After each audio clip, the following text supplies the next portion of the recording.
Well, this part of Germany where I lived is part of Poland now, and it was called Jelch in the area around Breslau, which is a big city, and it's where my parents had a farm. In the area where I lived, we had to leave.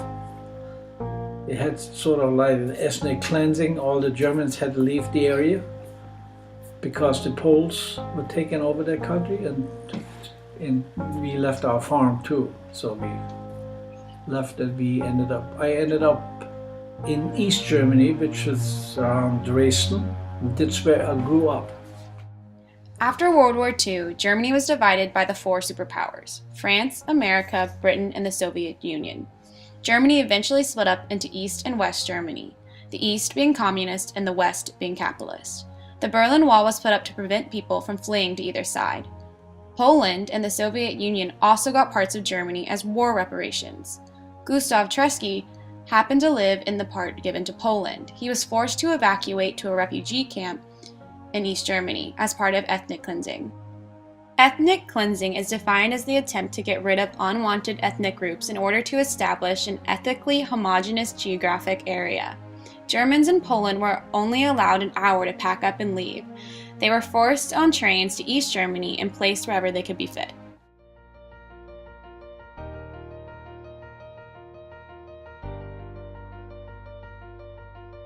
The first thing you had to do, you come in there, everybody had lice, so they disinfected you, would disinfect your clothes. So, because hygiene and everything had to be coordinated, and when you have hundreds of thousands of people together in a refugee camp, that was the main thing was food. No food.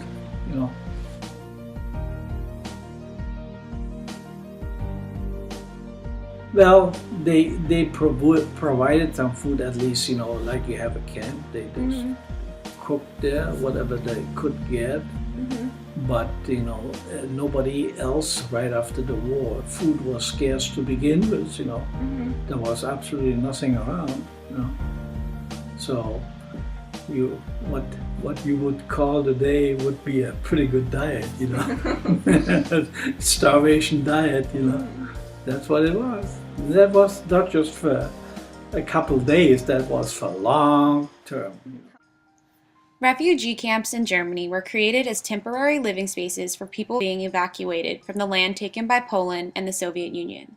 The hygiene within camps was horrendous, and diseases spread throughout. Because of the poor economy in East Germany, they could not provide food for those in the refugee camps. Many starved to death. Within a couple of years, most were able to get out of the camps and start a life for themselves. After a year in a refugee camp, Gustav was moved to a little town where he went to school and grew up. In 1953, he escaped from there and went to West Germany.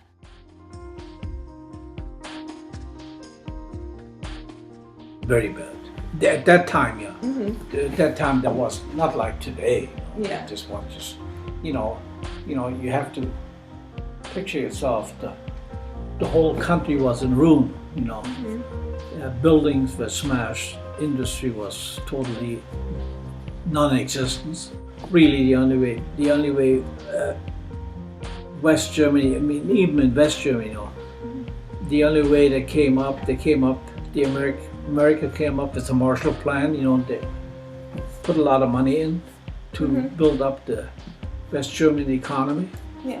And this is really what saved Germany. It was in the 1950s, right after the war was over. Well, actually, when 48, this is when they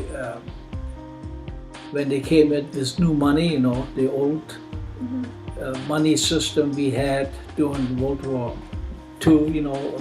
Under the Hitler regime, we had different money.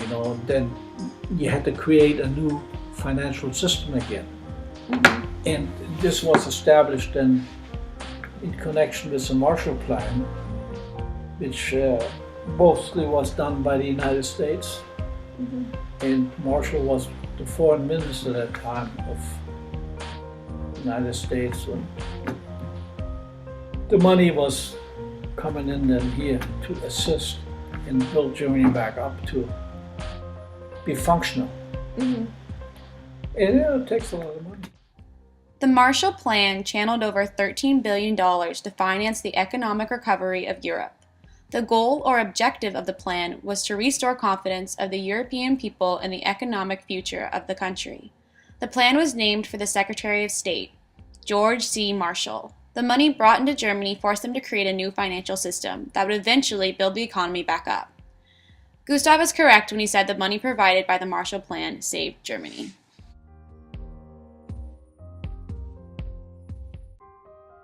Well, you figured, I don't know if you've seen some of those pictures where everything was new, not like in those big cities like where we were in Würzburg.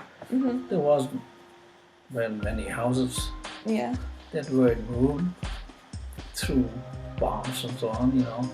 Most of the people, they just worked out and they, you cleaned up the cities, you cleaned up the bricks, you know, with a hammer and shoveled, got the mortar off and made new building material out of the old bricks, stacked them up. So everybody was working, kids, women, most of the women, they got paid a little bit for cleaning up the bricks from the bombed out buildings.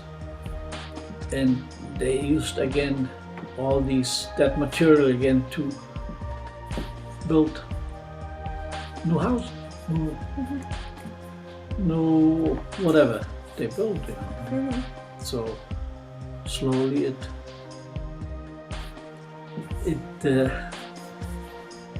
came back up again. So it wasn't overnight, you know. So even when I escaped out of East Germany in 1953, even in West Germany, the economy wasn't very good. That's just one of the reasons why I left again and tried to go to United States or to Canada, you know, because there was really unemployment was high, and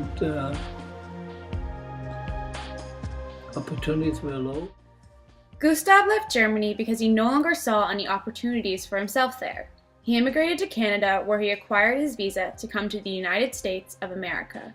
Once he was in America, he met other Germans that had immigrated there as well, including his wife, Erna. Years later, Gustav was able to return to Germany with his family and see the improvement of not only the economy, but the country itself.